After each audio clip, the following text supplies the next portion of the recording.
So ఈ సంవత్సరం కొద్దిగా సమస్యాత్మకంగా ఉండబోయేటువంటి కాంట్రవర్షియల్ రాశిది 7వ రాశి తులారాశి. 2025 సంవత్సరం తులారాశి వారికి ఆదాయం 11, వ్యయం 8, రాజపూజ్యం 2, అవమానం 2. వీరి జీవితంలో 6వ స్థానంలో శని సంచారం వలన విపరీతమైనటువంటి అనుకూలతలు గోచరిస్తున్నాయి. 98% అనుకూలమైనటువంటి ఫలితాలు వీరికి ఉండబోతున్నాయి.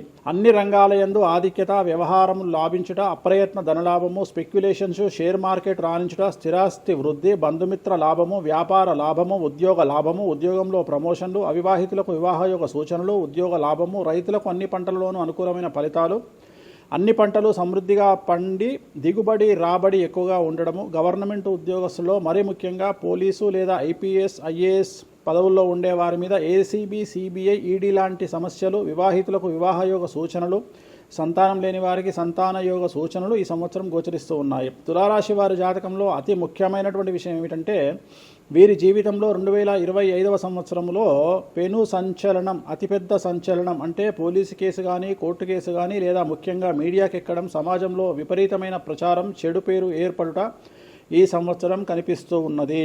వీరికి సంబంధించినటువంటి దోష నివారణ అంటే గురువారం నాడు పసుపు రంగు దుస్తులు ధరించడం, అలాగే తిరునల్లార్ శనీశ్వర ఆలయంలో ప్రత్యేకమైన శని పూజ నిర్వహించుకోవడం ద్వారా సమస్యల నుండి బయటపడతారు.